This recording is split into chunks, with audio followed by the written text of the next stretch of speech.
네, 시청자 여러분 안녕하세요. 오늘의 코인 앵커 문다연입니다. 오늘의 주요 경제 지표부터 살펴보겠습니다. 뉴욕 3대 지수 어제 다시금 큰 폭으로 하락하면서 마감을 했습니다. 어제 제가 방송에서 아직까지는 이 우크라이나 전쟁 위기감이 지속될 거고 여기에 따라서 큰 변동성이 이어질 수 있다라고 말씀을 드렸는데요.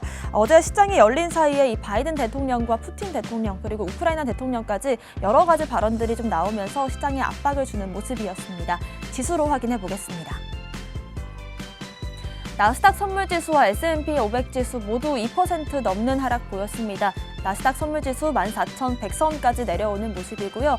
S&P 500지수도 4,380대까지 내려왔습니다. 골드가 안전자산으로 좀 주목을 받으면서 오랜만에 1,900대를 넘겨주는 모습입니다. 큰 폭의 상승 보였고요. 테슬라가 5%대 하락, 코인베이스 많이 하락했습니다. 7% 하락하면서 마감했습니다. 비트코인도 44,000까지 올라왔지만 지금 현재 4만 달러 부근까지 내려오는 모습입니다. 오늘의 코인 주요 암호화폐 시황 보겠습니다. 네, 역시 46,000달러가 큰 저항이었고요. 한화 기준으로는 5천만 원까지 깨고 내려오는 모습입니다. 그렇지만 비트코인 상대적으로 점유율을 잘 유지해주면서 알트코인들이 좀 많이 빠지는 모습인데요. 어제 하루 동안은 빨간불을 킨 종목이 거의 없다고 보셔도 좋겠습니다. 세타 토큰 같은 경우에는 10% 넘는 하락을 보였고요. 대부분 많이 빠지는 모습이었습니다. 특히나 이 주말 사이에 투심이 많이 약해질 수 있으니까 이 부분 주의하시길 바라겠습니다. 일단은 암호화폐 시장 이 현재 금 같은 안전자산보다는 주식과 같은 위험자산으로 분류가 되고 있기 때문에 이런 리스크에 영향을 많이 받을 것 같습니다. 오늘의 코인 이슈 살펴보겠습니다. 첫 번째 이슈는요. 람보르기니가 스페이스 키 NFT를 공개했습니다. 네, 람보르기니가 브랜드 역사상 최초의 NFT 스페이스 키를 공개했습니다. 5개 스페이스 키에 심어진 QR코드를 스캔하면 스위스 사진작가인 파비앙 와프너의 사진작품이죠. 시공의 기억으로 연결이 되는데요. 5개 작품 모두 6억 개 이상의 픽셀을 갖고 있기 때문에 매우 높은 해상도를 갖고 있습니다.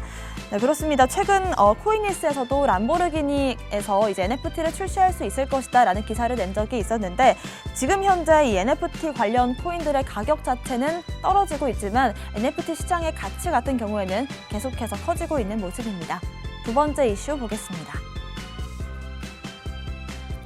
디지털 위안화가 올림픽에서 매일 4억 원씩 사용이 됐습니다.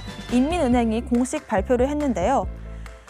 네, 중국 인민은행이 베이징 올림픽에서 매일 사용되는 디지털 위안화가 20억 위안, 한화로 약 3억 7천만 원이라고 보도를 했습니다. 디지털 위안화는 이제 중국 인민은행이 발행한 CBDC, 디지털 화폐인데요. 스마트폰 앱과 지불카드 등 여러 가지 개체를 통해서 현재 시범 운영되고 있습니다. 중국 중앙은행 디지털 통화연구소의 무창춘 소장은 이날 서양위원회가 마련한 웹세미나에서 매일 몇 위안 혹은 몇백 위안의 결제금이 있다는 걸 대략적으로 알고는 있지만 현재 정확한 수치는 아직까지 파악하지 못했다고 말했습니다. 또 외국인들은 모두 하드웨어 지갑을 이용하고 있다라면서 국내 사용자들만이 소프트웨어 지갑을 쓰고 있다고 말했습니다. 중국 국영상업은행은 이제 일부 올림픽 경기장에 여러 가지의 ATM기를 설치했는데요. ATM기에서 외화 지폐를 삽입해서 중국 디지털 CBDC나 아니면 일반 위안화로 전환을 할 수가 있습니다. 물론 지금 현재 이 중국 위안화의 이 올림픽 출시가 사이버 보안과 여러 가지 데이터 보호에 있어서 문제를 일으키고 있는 상황이지만요. 한 가지 긍정적인 점이 있다라고 한다면 지금 이 CBDC가 상용화로 되면서 여러 가지 국가들에서 CBDC 도입에 좀 박차를 가할 수 있을 것 같습니다. 다음 이슈 보겠습니다. 네, 비트코인 현물 ETF가 미국을 떠나서 유럽에 진출합니다. 네, 글로벌 투자 전문 기업인 피델리티가 유럽 지역 증권 거래소들의 비트코인 현물 상장 지수 상품 ETP를 상장했습니다. 미국 SEC가 비트코인 현물 ETF에 대해서 지속적으로 좀 보수적인 입장을 고수하면서 이제는 사람들이 미국을 떠나서 유럽으로 옮겨가고 있는 상황인데요. 17일 이 업계에 따르면 피델리티는 지난 15일 독일 증권거래소에 기관용 비트코인 현물 상장 지수 상품 ETP를 출시했습니다.